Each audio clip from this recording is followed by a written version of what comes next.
Hello everyone, welcome to the channel and you're watching Indie Brutes. So today is the third episode of our pregnancy series और आज का हमारा episode है on busting some pregnancy myths. So myths हम लोग को बहुत सुनने को मिलते हैं प्रेगनेंसी में कि ये मत करो, ये नहीं करना है, यहाँ नहीं उठना है, ऐसे बैठना नहीं है, इतनी सारी चीज़ें नहीं खानी चाहिए. तो कभी कभी लगता है कि कुछ खाना भी है कि नहीं खाना है. So let's start with the video.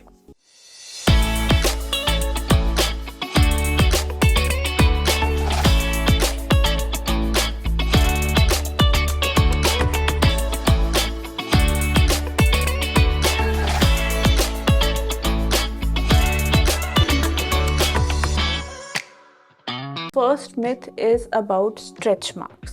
Stretch marks के लिए बहुत सारी क्रीम्स अवेलेबल है मार्केट में, लोशंस, ऑइंटमेंट्स, एंड बहुत लोग बिलीव भी कर लेते हैं कि ये सारी क्रीम्स लगाने से स्ट्रेच मार्क्स जा सकते हैं. But the myth is specially for cocoa butter that cocoa butter does not help in removing the stretch marks. Stretch marks generally genetic होते हैं and it depends on your skin elasticity. So आप moisturise कर सकते हैं, आप heavy creams लगा सकते हैं, बट ये सब आपके दिल की तसल्ली के लिए है. It will not help in removing the stretch marks if you have got them. Then आपने सुना होगा कि it is okay to have a glass of wine occasionally in pregnancy, but ऐसा बिल्कुल भी नहीं है. There is no safe amount of alcohol. So not okay. A glass of wine not okay to have in pregnancy and even after that when you are breastfeeding. So a big no-no. फिर है कि you cannot travel during pregnancy. So it is absolutely safe to travel during pregnancy. आप अपने doctor से consult करें. If doctor gives you a go ahead, then go ahead and plan your travel accordingly. बोला जाता है कि week 22 to 30 week के बीच का टाइम सबसे ऑप्टिमम होता है to plan your travel, because बहुत सारे टेस्ट जो एसेंशियल होते हैं वो हो चुके होते हैं अब इस टाइम पे, एंड इस आपके प्रेगनेंसी का सेफ पीरियड होता है. So the next myth is about ghee. सबने सुना होगा कि प्रेगनेंसी है, घी खाना बहुत ज़रूरी है. इतना अमाउंट ऑफ घी आपको खाना ही खाना है ड्यूरिंग योर प्रेगनेंसी. सो बोलते हैं कि जितना ज़्यादा आप घी खाओगे the baby will easily slip through and it will help in normal delivery. But ऐसा बिल्कुल भी नहीं है. Ghee is nothing but fat. Ghee will make you fat, ghee will make the baby fat, and in fact it will create a problem in normal delivery. So normal delivery is essentially on कि pelvic का size कितना बड़ा हुआ है, उस हिसाब से baby का साइज़ कैसा है, बेबी के हेड का साइज़ कैसा है, and if it matches then normal delivery is very easy. But अगर आप घी खा के खुद को एंड बेबी को ज़्यादा मोटा कर लेंगे then obviously it will affect in the normal delivery. So the next myth is on exercising. So आप जब प्रेग्नेंट हो जाते हैं तो बोला जाता है कि ज़्यादा से ज़्यादा आराम करो, काम मत करो, और एक्सरसाइजेज ठीक है, इट्स ओके, कभी किया तो किया, नहीं तो एक्सरसाइज पे ज़्यादा ध्यान नहीं देना है, अपने ऊपर ध्यान देना है, आराम करो पूरा टाइम. तो ऐसा बिल्कुल भी नहीं है. You have to take out time from your day to invest in exercising. Exercising will in fact help you in normal delivery.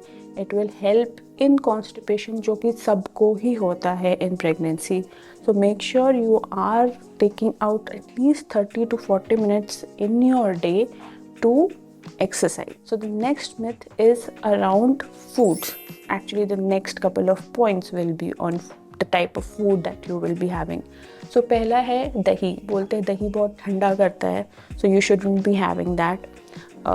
Citrus fruits, खट्टा होगा तो ठंड जल्दी लग जाएगी, ऐसा बिल्कुल भी नहीं है.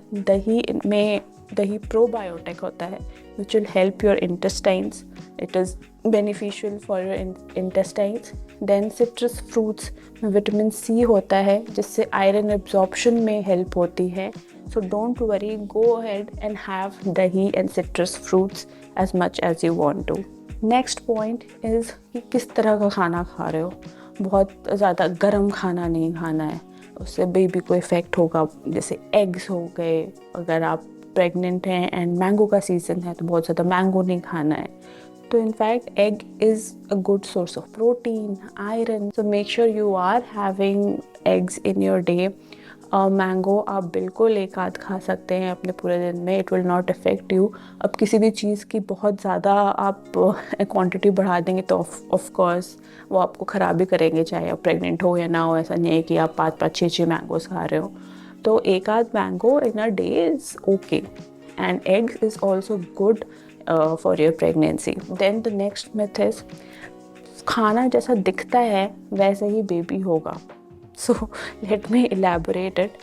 सो जैसे जामुन, टी, कॉफ़ी और ऐसी जो डार्क साइड की चीज़ें होती हैं उन पे बोला जाता है कि ये सारी खाओगे तो बेबी काला होगा. नारियल खाओ तो बेबी गोरा होगा. ऐसा बिल्कुल भी नहीं है. बेबी काला, बेबी गोरा, depends on you, your jeans.